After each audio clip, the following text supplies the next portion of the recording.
Isa sa mga misteryo sa seryeng Hunter x Hunter ay ang pinagmula ng napakausay na kakayahan ni Jean Frakes sa Nen. Ang teorya na si Don Frakes ay maalamat na manlalakbay na sinasabing ninuno ni Jing, ang nagturo sa kanya ng Nen at nagsanay sa kanya sa Dark Continent. Isang nakakaintrigang konsepto. Sa teoryang ito, tatalakayin natin ang posibleng koneksyon ni Jing at Don, pati na rin ang implikasyon ng kanilang pagsasanay sa Dark Continent. Si Don Frakes ay isang maalamat na karakter sa mundo ng Hunter x Hunter. Siya ay kilala sa kanyang dalawang bahagi ng libro, ang East at West, na naglalaman ng kanyang mga karanasan sa Dark Continent. Ang librong East ay natapos noong taong 300 BE habang ang West ay hindi pa natatapos. Ayon sa kasaysayan, si Don Frakes ay nabuhay ng napakatagal na panahon at may posibilidad na buhay pa rin siya sa kasalukuyan.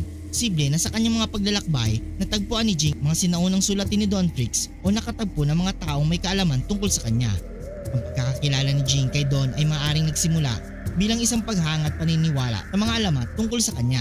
Sa kanyang mga ekspedisyon, maaaring natagpuan ni Jing ang mga lugar na binisita ni Don at nahanap ang mga palatandaan ng kanyang presensya. Ayon sa teorya, natagpuan ni Jing si Don Frakes sa Dark Continent. Sa kanilang pagkikita, pinakilala ni Don ang sarili bilang isang master sa Nen. Napahanga si Jing sa kanyang kakayahan.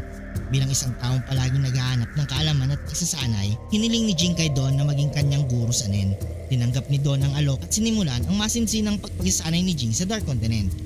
Ang Dark Continent ay kilala sa pagiging mapanganib at puno ng mga halimaw at kakaibang mga nilalang dito. Natutunan ni Jing ang iba't ibang teknik ng Nen mula kay Don. Ang kanilang pagsasanay ay maaaring umabot ng ilang taon kung saan nahasa si Jing ang kanyang kakayahan at natutunan ng mga advanced technique na bihira lamang may kaalaman. Sa pagsasanay na ito, maaaring natutunan ni Jing ang mga sikretong teknik ng Nen na hindi pa naipapakita sa serye. Ang kaalaman ni Jing sa Nen ay higit pa sa karaniwan. Maaaring natutunan niya ang mga espesyal na aplikasyon ng Nen tulad ng paggamit ng N sa mas malawak na saklaw o pagpapalit ng katangian ng Nen upang umayon sa iba't ibang sitwasyon. Isa sa mga kilalang kakayahan ni Jing ay ang kanyang mastery sa paglikha ng mga komplikadong bagay gamit ang Nen. Ang mga kasanayan tulad nito ay maaaring bunga ng kanyang pagsasanay kay Don na nagturo sa kanya ng mga sinaunang teknik na natutunan sa Dark Continent. Pagsasanay ni Jing sa Dark Continent ay nagbigay sa kanya ng kakayahang mag-adapt sa iba't ibang uri ng kapaligiran at sitwasyon. Ang mga pagsubok na ito ay humubog sa kanyang kakayahan na mag-isip ng mabilis at gamitin ang Nen sa mga hindi inaasahang paraan. Sasanay sa ilalim ni Don Frakes, naging isa si Jing sa mga pinakamahusay na Nen-user sa mundo. Ang kanyang kaalaman sa Nen ay naging pambihira at mas advanced kaysa sa karamihan ng mga kilalang Nen-user. Ang kanyang mga natutunan sa Dark Continent ay maaaring dahilan kung bakit nagagawa niyang makipagsabayan sa mga pinakamalalakas na hunter at nilalang sa mundo. Ang malalim na kaalaman ni Jing tungkol sa Dark Continent ay maaaring mula sa mga kwento at pagsasanay na natutunan niya mula kay Don Frakes. Ang mga hindi pangkaraniwang teknik ni Jing sa Nen ay maaaring resulta ng mga natutunan niya mula kay Don.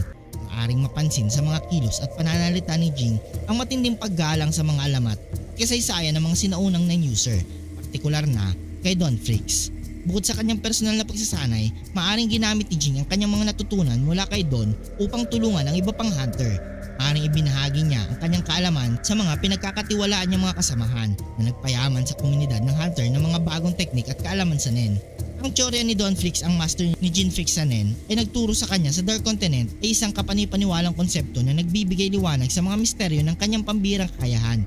Koneksyon na ito ay nagpapakita ng malalim na kasaysayan at legacy ng mga Frakes sa mundo ng Hunter x Hunter. Sa pamamagitan ng teoryang ito, mas nauunawaan natin ang pinagmula ng kakayahan ni Jing at ang impluwensya ni Don Frakes sa kanyang buhay bilang isang hunter. Ang malalim na pagsasanay na ito ay nagbibigay daan sa mga susunod na henerasyon ng hunter na magiging mas malakas pa at mas biyasa sa Nen. Kung nagustuhan mong video ito, huwag niyong kalimutan mag-like at subscribe and hit notification bell button para updated kayo palagi sa ating video. Maraming salamat.